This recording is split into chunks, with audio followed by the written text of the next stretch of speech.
Assalamualaikum warahmatullahi wabarakatuh. Alhamdulillahi wahdah, wassalatu wassalamu ala man la nabiyya ba'dah wa ala alihi wa sahbihi wa mawalah, amma ba'd. Akhwani fid din, azani Allah wa iyyakum jami'a wa rahimani wa rahimakum. Kita masih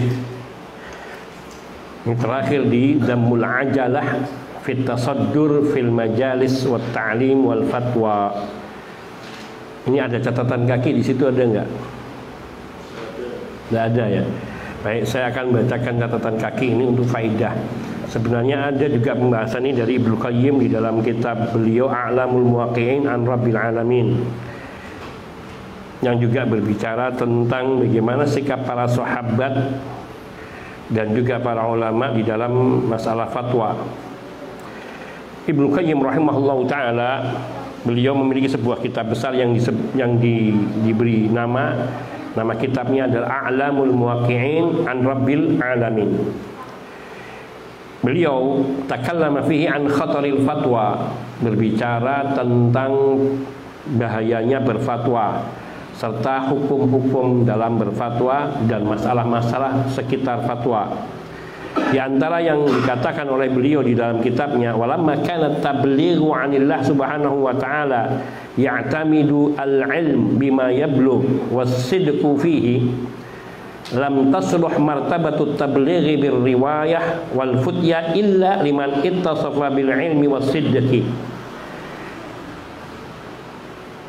Karena menyampaikan sesuatu dari Allah Subhanahu wa ta'ala itu bergantung kepada ilmu dan terhadap apa yang sampai, ilmu yang sampai, dan kejujuran di dalam menyampaikan ilmu, maka kedudukan menyampaikan riwayat itu tidak dibolehkan. Menyampaikan riwayat ataupun fatwa tidak dibolehkan kecuali untuk orang yang memiliki, artinya disifati dengan ilmu dan kejujuran. Disifati dengan ilmu dan kejujuran artinya orang yang alim, yang sedih, yang shadiq, yang jujur, berkata benar, sehingga ia akan aliman bima yuballigh, dia betul-betul tahu terhadap apa yang dia sampaikan, tidak menyampaikan sesuatu yang tidak diketahui, yang ia sendiri tidak mengetahui. Shadiqon fi, dan dia akan berkata benar, berkata jujur, tidak mengatakan sesuatu kecuali apa yang dia ketahui dari kebenaran itu.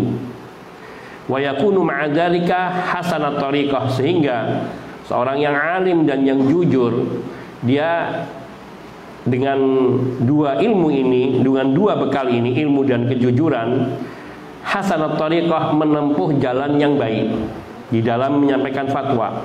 Mardiyah sirah, dan perilakunya, sirahnya juga diridhoi, disukai. Adlan fi aqwalihi wa af'alihi, dan ucapan serta perbuatannya pun jujur, adil. Adil itu tepat pada sasaran, tidak menyimpang, tidak ada kezaliman.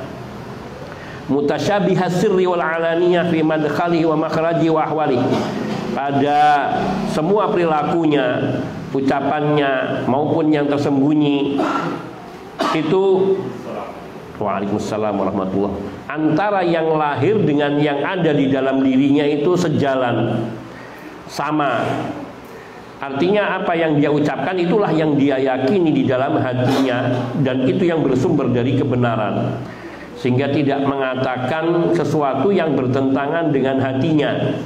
Karena kadang-kadang seseorang yang berfatwa atau alim, dia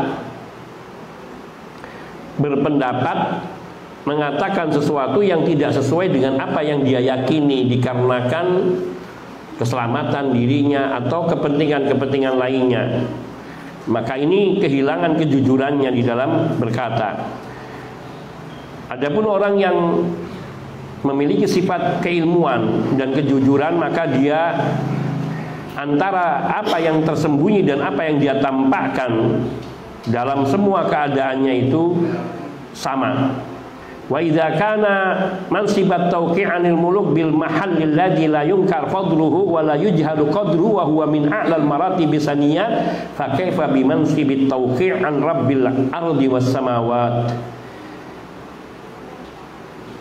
Ibnu Qayyim rahimahullahu taala beliau mengatakan apabila kedudukan mewakili para raja adalah kedudukan yang keutamaannya tidak diingkari. Artinya orang yang dia diberi kepercayaan oleh para raja atau seorang raja, diberi kepercayaan untuk mengurusi umat, ini tidak ada yang memungkiri akan keutamaan kedudukan orang ini.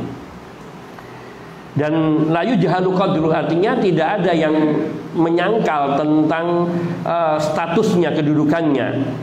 Dan bahkan orang yang diberi kepercayaan oleh raja, dia berada pada a'lal maratib as-saniyat. A'lal maratib as-saniyat, kedudukan yang mulia, yang sangat tinggi di hadapan manusia. Fa kaifa bimansibit tauqi'i an rabbil ardi was samawat. Kalau kedudukan orang yang dipercayai raja saja memiliki kedudukan yang sedemikian tinggi dipandang oleh manusia di hadapan manusia, bagaimana dengan orang yang memiliki artinya memegang amanah dari Rabbul Ardi was Samawat, yakni memegang amanah dari Allah yang menciptakan dan mengatur serta menguasai langit dan bumi. Kedudukan bimansibit tauqi yaitu memegang tampuk kewenangan amanah dari Allah. Tentu kedudukannya lebih tinggi dan lebih mulia dari orang yang diberi amanah dan kepercayaan oleh para raja. Maksudnya bahwa para ulama mereka itu hakikatnya berbicara atas nama Allah. Para ulama mereka hakikatnya, para pemberi fatwa hakikatnya berbicara atas nama Rabbul Ardi was Samawat.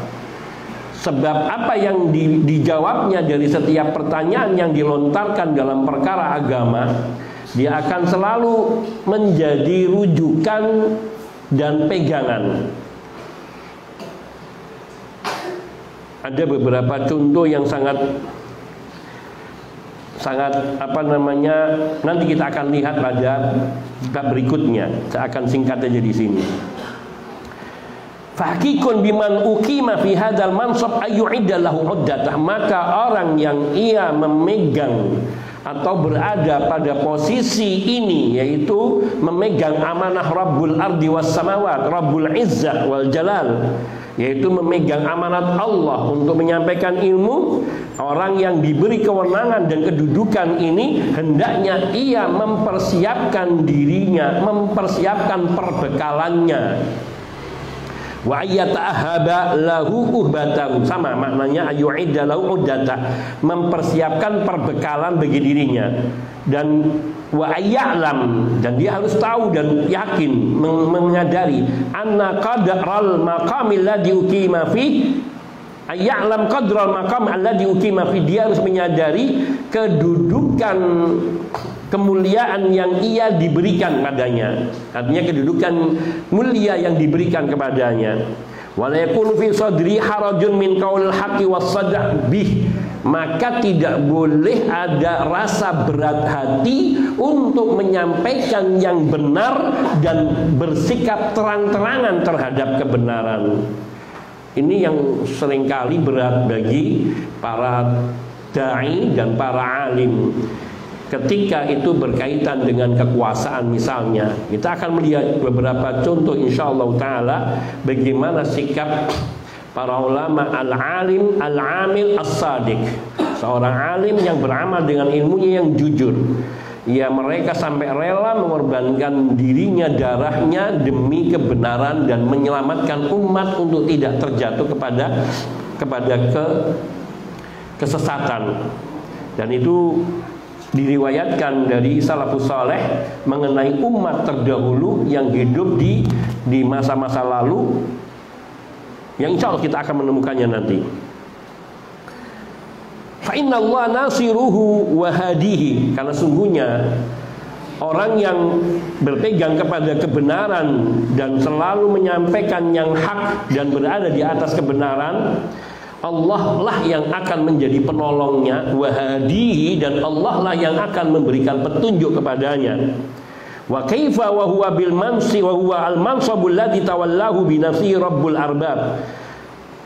Bagaimana Allah tidak akan memberikan pertolongan dan memberikan petunjuk kepada orang yang mengatakan yang hak dan orang yang terang-terangan mengatakan yang hak. Yaitu karena kedudukan yang dipegangnya adalah kedudukan yang diberikan Allah langsung kepada orang yang alim tadi.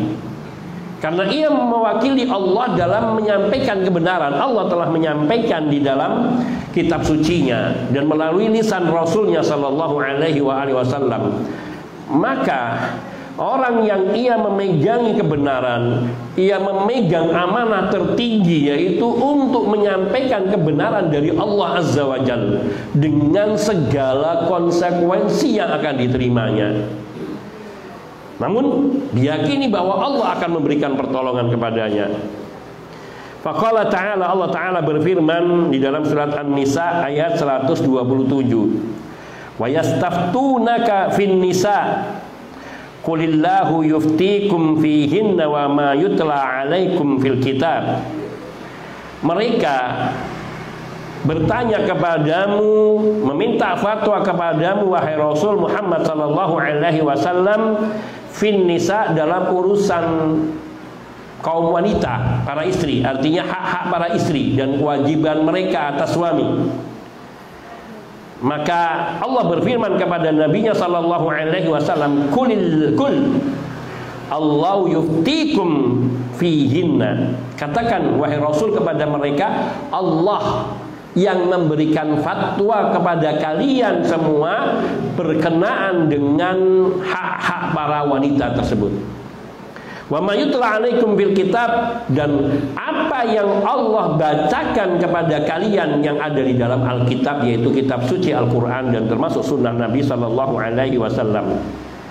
Jawaban Nabi di sini, wa kafa bima tawallahu Allah Ta'ala bi nafsihi syarafan wa jalalatan idh yaqulu fi kitabi yastaftunaka qulillahu yuftikum fil kalalah. Cukuplah, yakni dengan apa yang Allah berikan dengan oleh sendirinya kepada Nabi sallallahu alaihi wasallam sebagai kedudukan kemuliaan, sebagai keagungan Allah, ketika Allah berfirman di dalam kitab sucinya surat An-Nisa pula, yakni ayat 176, yastaftunaka, mereka meminta fatwa kepadamu, qulillahu yuftikum fil kalalah. Katakanlah wahai Rasul sallallahu alaihi wasallam, Allah lah yang memberikan fatwa kepadamu dalam masalah al-kalalah, yakni dalam masalah waris-mewaris. Maka di sini hendaknya orang yang berfatwa mengetahui, waliya'lamal mufti amman yanubu fi fatwa, sungguhnya dia ini sedang mewakili siapa di dalam menyampaikan fatwa. Bahwa ketika dia menyampaikan sesuatu perkara agama, tidaklah dia menyampaikan melainkan sebagai wakil Allah, yakni yang diberi amanah oleh Allah untuk menyampaikan apa yang disampaikan oleh Allah Subhanahu wa taala kepadanya. Ini sebagaimana Nabi sallallahu alaihi wasallam yang Allah nyatakan, wa ma yantiqu 'anil hawa in huwa illa wahyu yuha. Beliau Nabi sallallahu alaihi wasallam tidak pernah berbicara menurut hawa nafsunya, menurut akal pikirannya. In huwa illa wahyu yuha, apa yang beliau sampaikan semata-mata hanya apa yang diwahyukan kepada beliau sallallahu alaihi wasallam. Waliyukinna, juga seorang yang memberi fatwa, yang bertugas memberi fatwa, hendaknya dia meyakini annau mas'ulun ghadan wa mauqufun baina yadayillah. Ini yang harus kita sadari, yang sadari selalu oleh seorang yang dimintai fatwa. Hendaknya dia yakin bahwa dia kelak akan dimintai pertanggungjawaban. Esok hari kelak akan dimintai pertanggungjawaban dan akan berdiri di hadapan Allah Tabaraka wa Ta'ala. Ini yang dikatakan oleh Imam Ibnu Qayyim dalam kitab A'lamul Muwaqqi'in di jilid pertama halaman 17. Tapi nggak tahu ciptaan keberapa. Waqad aqada rahimahullahu taala faslan fil mujallad ats-tsani. Nah, ini ada di jilid kedua dalam kitab Al-A'lamul Muwaqqi'in, dari halaman 449 sampai 577. Beliau menyebutkan sekitar 70 faedah yang terkait dengan fatwa. Yang beliau di dalam kitabnya ini berbicara tentang berbagai macam masalah fatwa dan hukum-hukum di dalam berfatwa. Dan saya mendapati di dalam A'lamul Muwaqqi'in di jilid pertama juga seperti yang disebutkan di sini, ada penyebutan tentang bagaimana para sahabat Nabi ketika ditanya tentang satu perkara dan beliau tidak tahu jawabannya. Beliau dengan mudahnya mengatakan seperti Abu Bakar As-Siddiq radhiyallahu ta'ala anhu ketika ditanya oleh Aisyah radhiyallahu ta'ala anha, putrinya sendiri, tentang satu makna dalam ayat suci Al-Quran. Maka beliau mengatakan, ayu ardin tuqilluni wa ayu sama'in tudhilluni idza qultu ma fi kitabillahi ma la a'lam. Bumi mana yang akan menjadi pijakanku dan langit mana yang akan menjadi naunganku kalau sampai aku mengatakan satu perkara di dalam kitabullah yang aku sendiri tidak tahu maknanya. Allahu Akbar. Seorang sahabat Nabi yang mulia, manusia terbaik setelah Rasulnya Shallallahu Alaihi Wasallam, tidak malu untuk mengatakan Allahu a'lam, bahasa ringkasnya. Namun dengan bahasa, dan juga beliau ketika ditanya oleh beberapa para sahabat tentang beberapa masalah di dalam kitabullah yang beliau tidak tahu artinya, maka beliau mengatakan serupa, ayyu sama'in tudhilluni wa ayyu ardin tuqilluni idza qultu ma fi kitabillah ma la a'lam au ma laisa bi ilmun bihi. Langit mana yang akan menjadi naunganku, bumi mana yang akan menjadi pijakanku kalau sampai aku berani mengatakan sesuatu di dalam kitabullah yang aku tidak memiliki ilmu padanya. Sampai dikatakan oleh seorang alim, seorang salaf, di zaman ini seseorang bila ditanya hampir semua pertanyaan itu akan dijawab. Hampir tidak ada yang tidak dijawab. Sampai dikatakan ada satu masalah yang mungkin dengan mudahnya seorang pemberi fatwa menjawabnya. Kalau sekiranya itu pertanyaan dilentarkan kepada Umar ibn Khattab radhiyallahu ta'ala, Umar akan memanggil semua ahlu Badar, akan memanggil para sahabat yang ikut perang Badar, kemudian akan meminta pendapat mereka mengenai masalah itu. La ilaha illallah.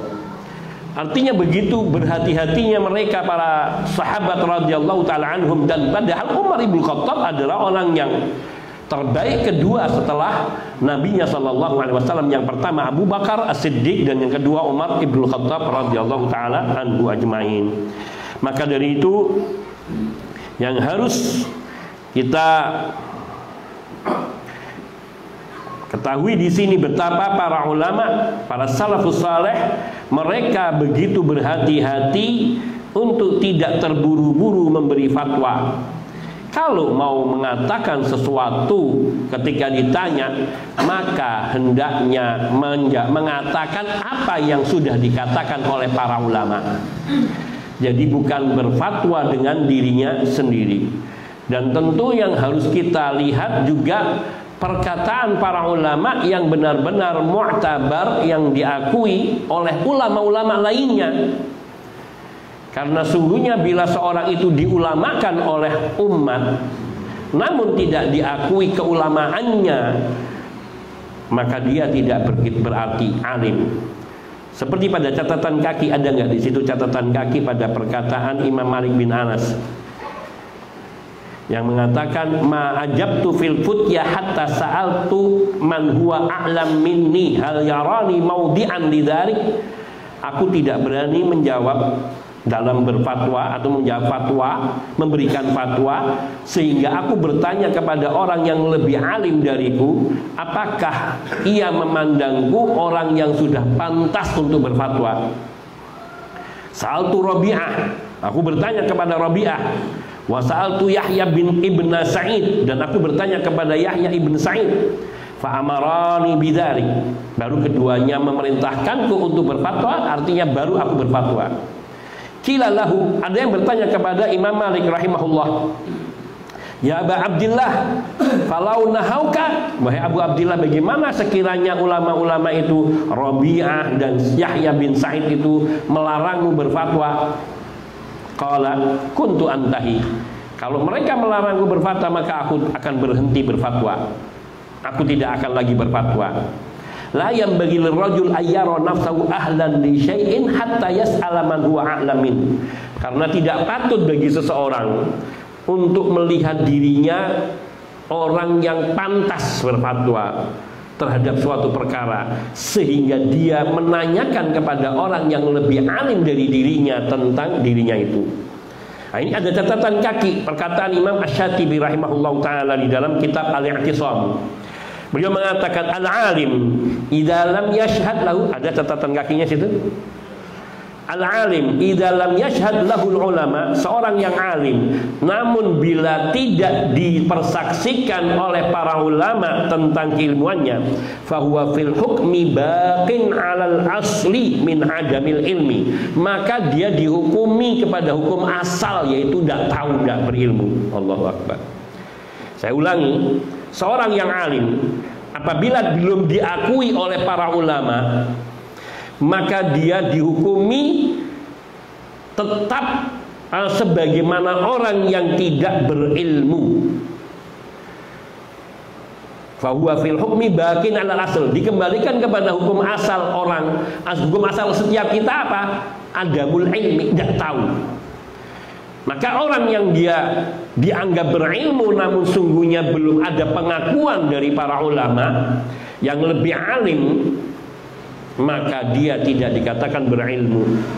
Hatta yashhada fihi ghairu, sampai ada orang alim lainnya yang mempersaksikan atau mengakui keulamaannya, keilmuannya. Wa ya'lama huwa min nafsi ma syahida lahu bi, dan dia tahu bahwa ulama itu mempersaksikan dirinya akan keilmuannya. Wa illa, kalau tidak, fahuwa ala yakinin min adamil ilmi. Kalau tidak ada ulama yang memberikan kesaksian akan keilmuannya, maka fahuwa ala yakin, maka sungguh orang ini benar-benar diyakini min adamil ilmi, tidak berilmu. Meskipun pandai bicara, meskipun pandai berdalil, meskipun dia mengungkapkan, namun kalau dia mengatakan, hanya mengatakan perkataan fulan, perkataan ulama fulan di kitab ini, artinya bisa dibuktikan, maka sungguhnya itu bukan fatwa darinya. Itu fatwa ulama tentang masalah-masalah tersebut yang tersebut di dalam kitab-kitab para ulama. Namun orang yang berfatwa itu adalah yang mengatakan dari ijtihadnya, dari dalil-dalil yang langsung dia ambil dari kitabullah maupun dari sunnah Nabi sallallahu alaihi wasallam. Aw ala syakkin, hatta yashhadu bihi ghairuhu wa ya'lamu huwa min nafsihi ma yashhadu lahu bihi, wa illa fa huwa ala yakin min adamil ilmi aw ala syakkin, atau dia benar-benar, dia adalah orang yang diragukan keilmuannya, dia adalah orang yang diragukan ilmunya, maka dia diberikan pilihan, berani tampil dengan tetap berfatwa, atau dia memegangi dua hal tadi, bahwa belum ada yang menyaksikan dirinya akan keilmuannya sehingga dia tidak berfatwa, atau dia ragu dalam masalah tersebut sehingga dia tidak berfatwa. Dan ini yang seharusnya dipegangi oleh seseorang sebelum dia berani melangkah untuk berfatwa. Naam. Al-an naqra al-bab asani, man yaqra qasasun wa waqa'i li ba'dil ulama.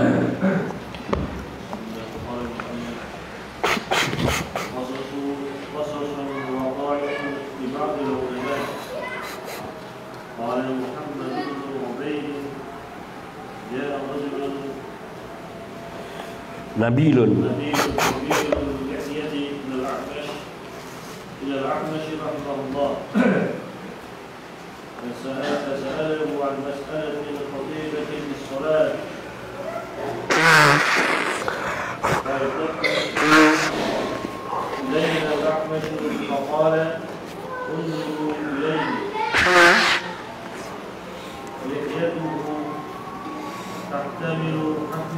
hifdha تحتمل حفظ 4,000 حديث فمسألته مسألة Sibyanil Kuttab. Kisah-kisah dan kejadian sebagian para ulama.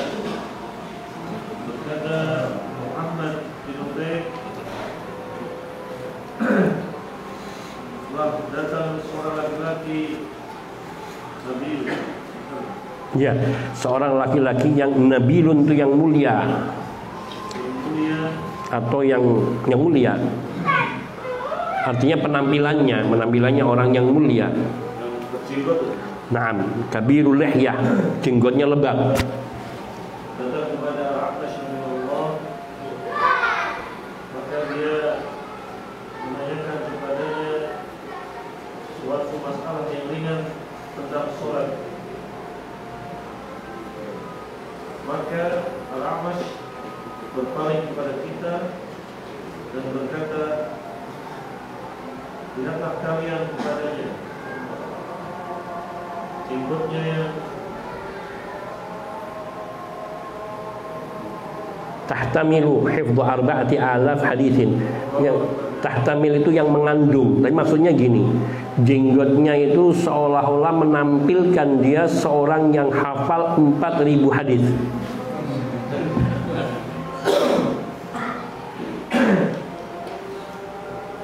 Maka Al-A'mash berkata, lihatlah kalian kepada dia, jenggotnya seolah-olah menandakan dia hafal 4.000 hadis.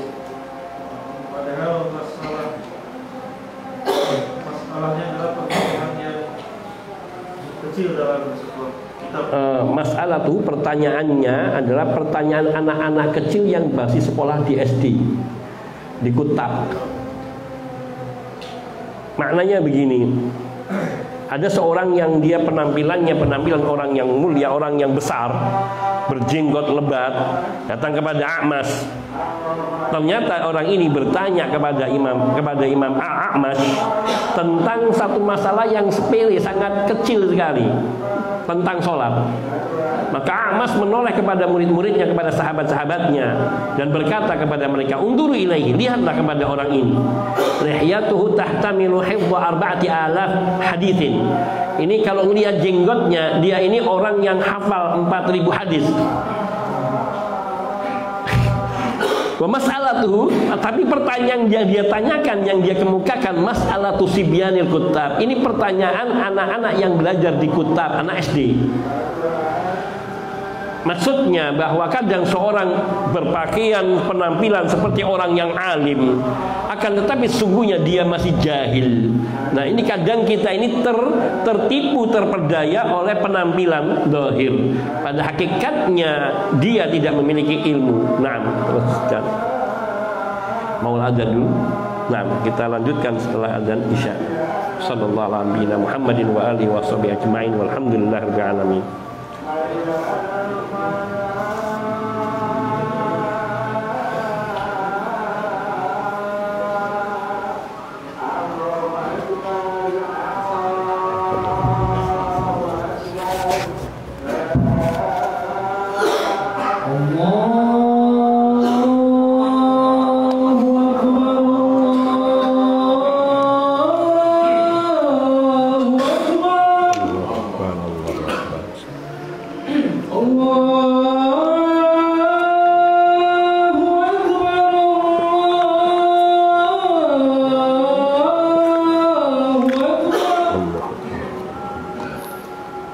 أشهد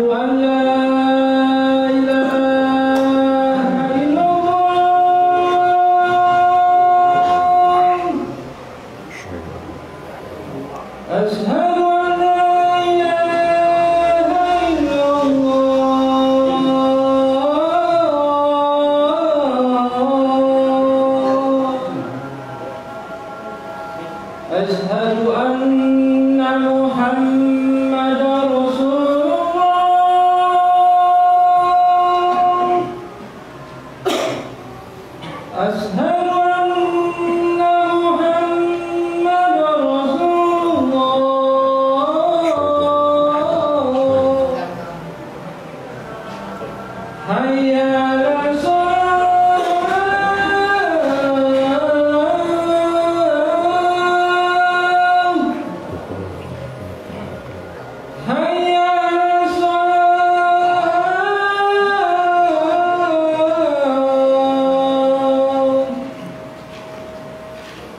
hayya 'alal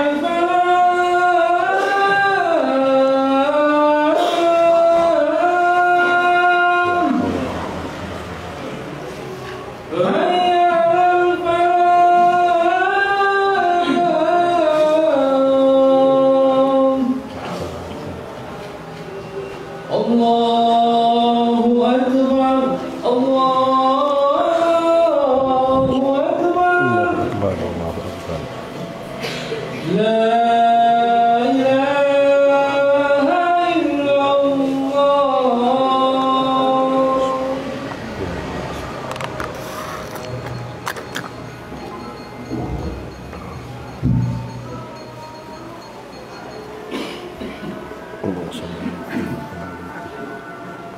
Jawa kita nasyaratul kalimat Muhammad wa sifatihi.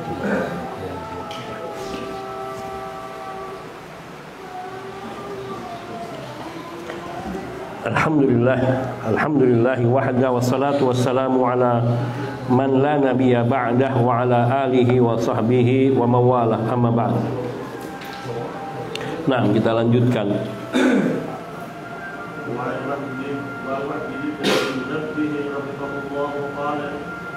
كان جبار في بني إسرائيل يقتل الناس على أكل الغنم والخنازير فلم يزل الأمر حتى بلغ إلى عابد من عبادهم قال شق ذلك على الناس وقال له صاحب الشرطة إني أتبع لك جديا فإذا دعاك الجبار لتأكل فكل فلما دعاه ليأكل أبى أن يأكل قال أخرجوه فاضربوه عنقه وقال له صاحب الشرطة ما منعك تأكل وقد ما منعك أن تأكل وقد أخبرتك إنه جد قال إني رجل منظور إلي وإني كرهت أن يتأسى بي في معاصي الله قال فقتله. Dari Wahab ibn Munabbi rahimahullah berkata Jabbar penguasa yang sewenang-wenang, yang zalim.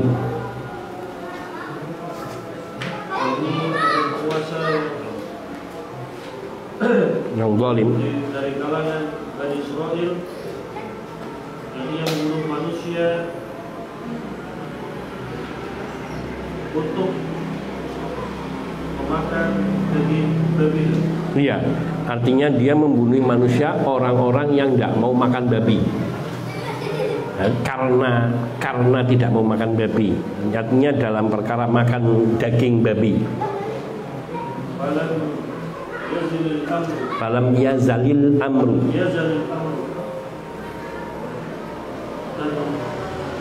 Dan biasa memerintahkan keadaannya masih terus berlaku seperti itu. Artinya masih dia melakukan hal itu terus. Pokoknya dia nyuruh orang makan babi, nggak mau bunuh. Makan babi nggak mau bunuh.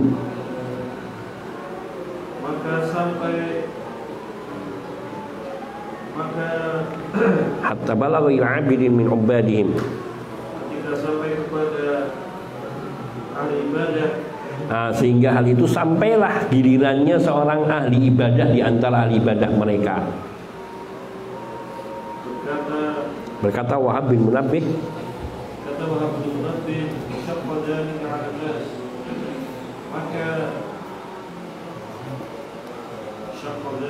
syaqqa ala dzalika annas, itu artinya maka orang-orang pun merasa mengalami kesulitan. Jadi wah, berat sekali. Ini yang dipanggil adalah orang yang ahli ibadah.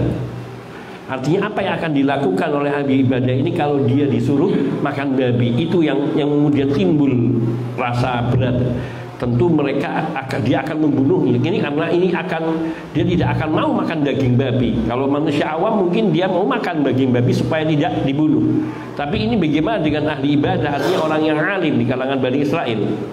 Maka mereka merasa kesulitan.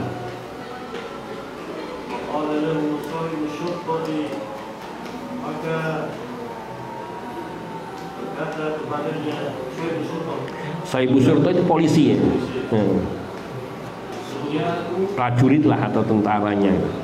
Ini akan kejadian. Sesungguhnya aku akan menyembelihkan untukmu yang baru kejadian. Jadian itu ini anak kambing balibul gitu. Auladul ma'zi.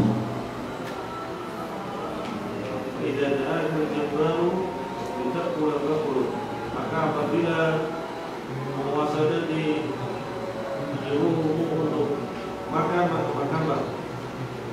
Maka tatkala penguasa tadi memerintahkannya untuk makan, maka dia enggan untuk makannya. Yang berkata Wahab bin Munabbih atau rajanya, jabbarnya. Maka penguasa tadi berkata, akhrijuhu wadribu unuqahu. Keluarkan dia dan penggalah lehernya. Penggalah lehernya. Maka berkata penguasa tadi, penjaga polisi keamanan itu. Padanya, apa yang menghalangimu untuk makan? Apa takbartuka innahu jadid. Sesungguhnya aku telah mengabarkan kepadamu bahwasanya itu adalah anak kambing. Maka ambil. Iya. Maka ahli ibadah berkata, sesungguhnya aku adalah laki-laki mendur ilayya, mandurun, yang dilihat, yang dipandang. Sesungguhnya aku adalah orang yang dipandang oleh orang lain. Artinya orang lain akan melihat saya gitu. Dan sesungguhnya aku membenci, karih itu tidak suka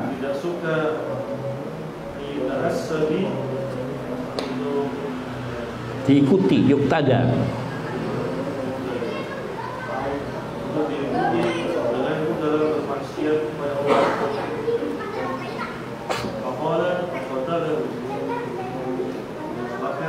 Berkata Wahab bin Munabbih,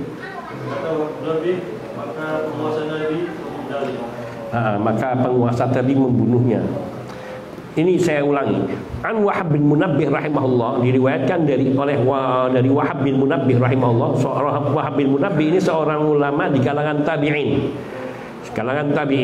Beliau bercerita, ini bagian dari Israiliyat, namun dapat diambil petik pelajaran dari kisah ini.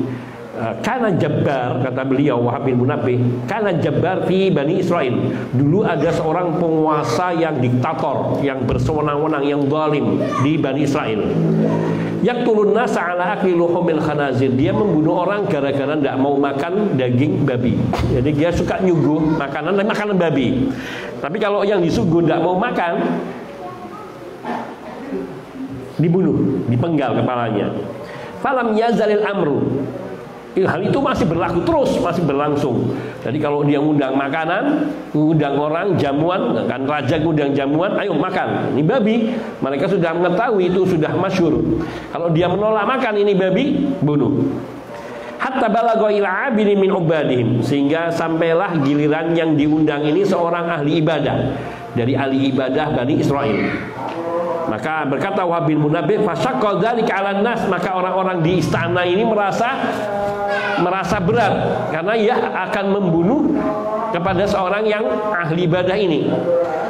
Dan tentu mereka tahu ini ahli ibadah, kemungkinan kecil mau makan, artinya dia akan menolak. Maka mereka membuat siasat.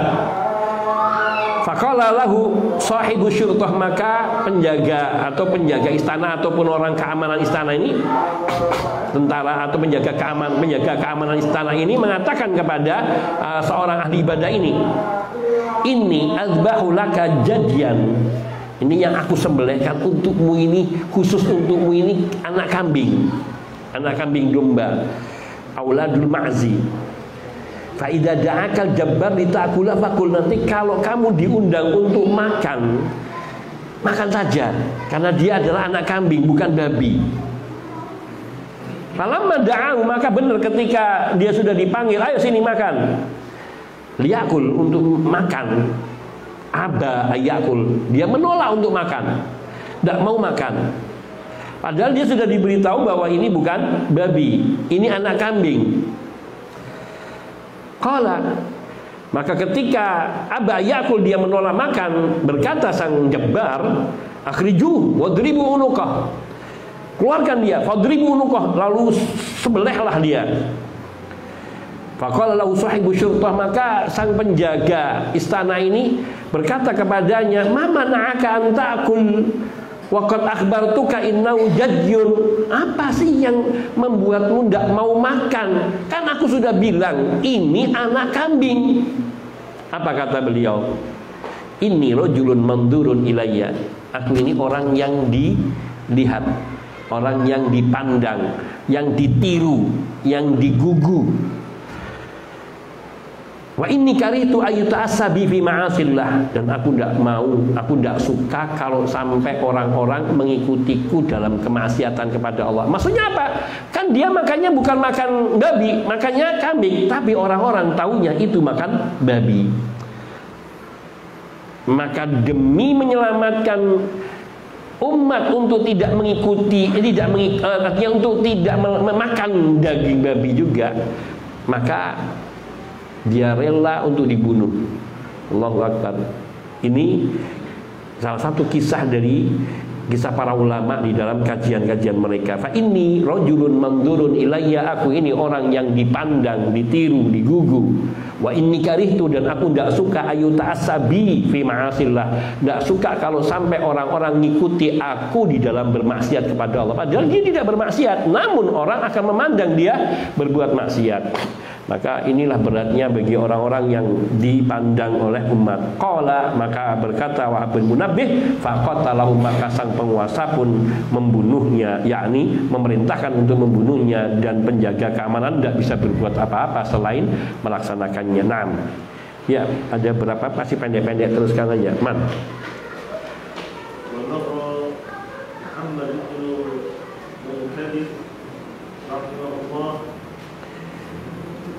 شاب يحدث امرأة في الطريق فقال يا فتى ما هذا أجر نعمة الله عندك. ورأى محمد بن المنكدر الله رجلا مع امرأة في حرام وهو يكلمها فقال إن الله يراكما سترنا الله وإياكما.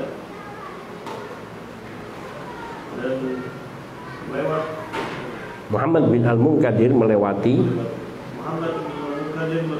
rahimahullah melewati syab, pemuda yang berbincang dengan perempuan di tepi jalan.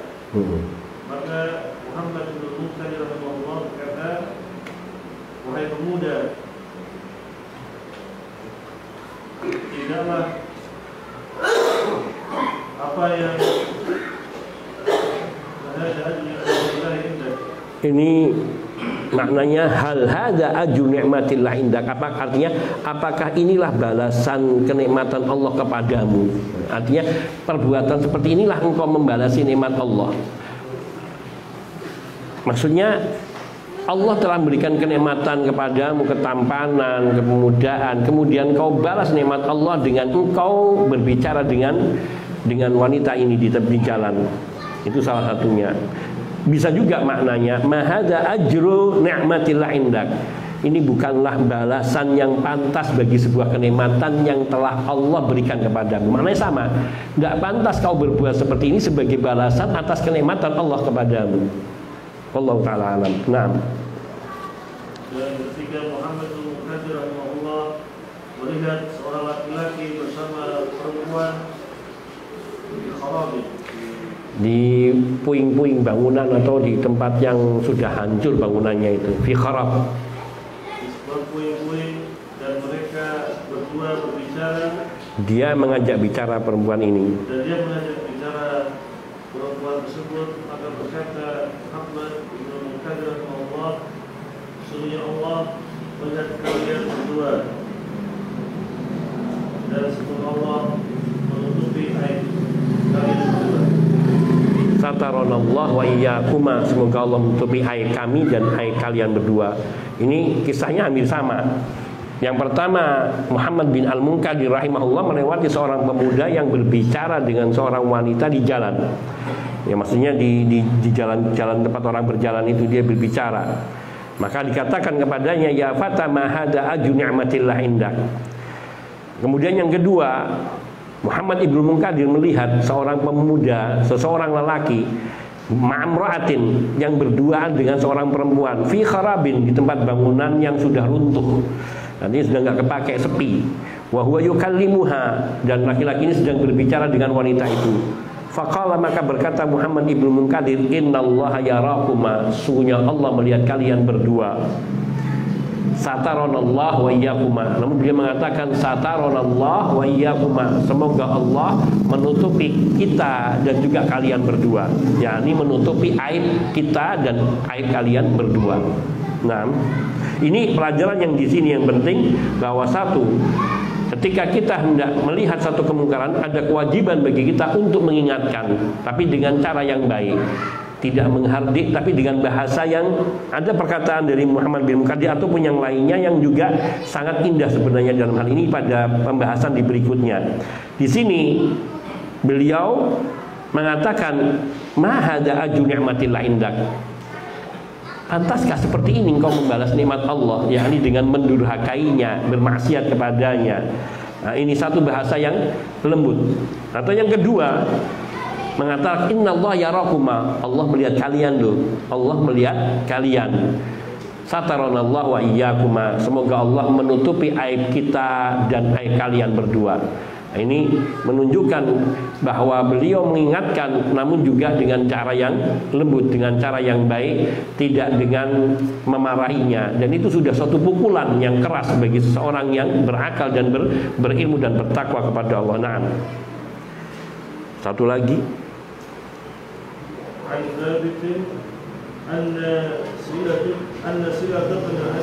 Husayn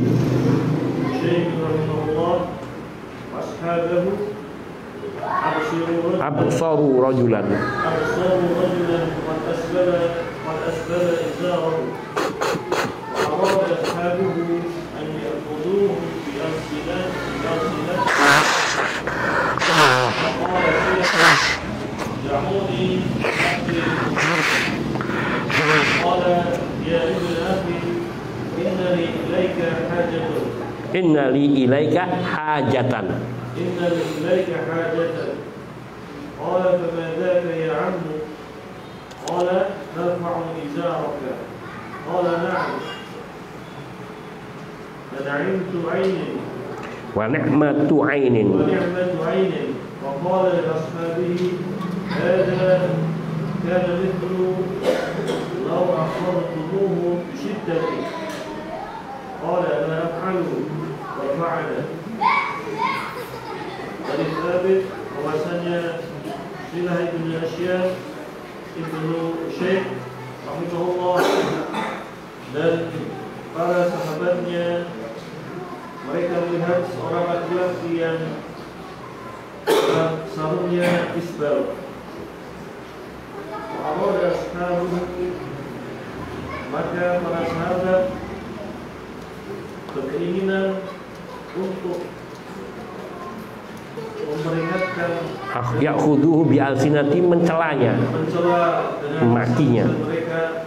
Maka berkata Silah, da'uni ukfikumuhu.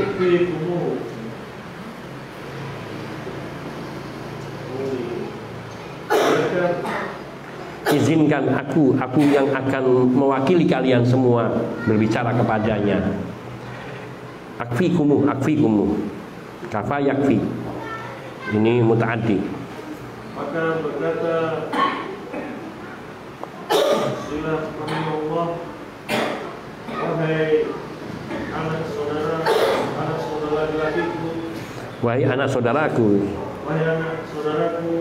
sesungguhnya aku mempunyai hajat, mempunyai kebutuhan kepada kamu. Gampangnya, saya ada perlu denganmu. Innali ilaika hajah. Maka laki-laki tadi berkata, apa itu wahai paman? Maka Silah Ibnu Usaim berkata, kau tinggikan sarungmu. Maka laki-laki tadi berkata, iya, ni'matu aini. Maka ini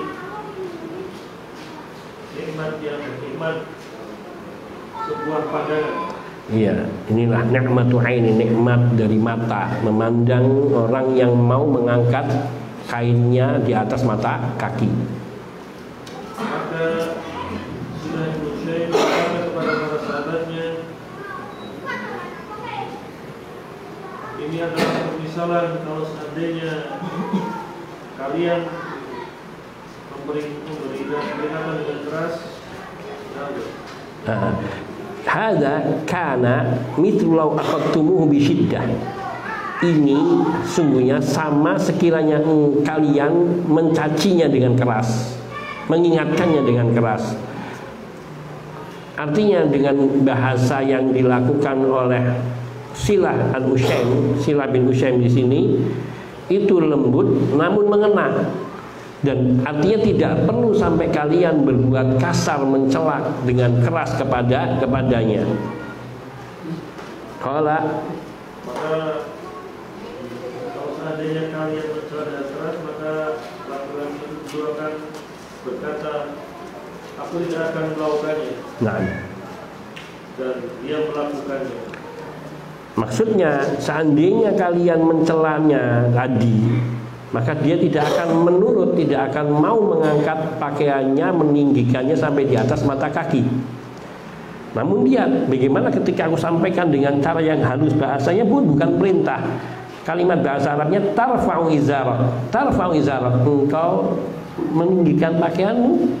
Ini semacam berita, engkau meninggikan pakaianmu. Jadi kata perintah yang menggunakan bahasa tidak memerintahkan. Dan dia mengatakan na'am, iya. Maka dengan cara seperti itu dia mengangkat, melakukannya, fa'al. Tapi coba sekiranya kalian tadi mencaci makinya, maka dia akan berkata la af'al, enggak, saya tidak mau mengangkat. Maka ini termasuk cara kita mengingatkan seseorang. Di sini juga ada beberapa kisah lainnya yang panjang sekali, nanti kita akan bahas. Nah, yakfina hada. Kita cukupkan sampai di sini dulu, insya Allah. Ini ada cerita yang panjang, saya masih pahami, ada beberapa yang juga saya belum paham di sisa di sini dari Hasan bin Malik at-Tarayifi. Hadza naktafi wa sallallahu wasallam ala nabiyina Muhammadin wa alihi wa sahbihi ajma'in walhamdulillahi rabbil alamin. Subhanakallahumma bihamdika asyhadu an la ilaha illa anta astaghfiruka wa atubu ilaik. Assalamualaikum warahmatullahi wabarakatuh.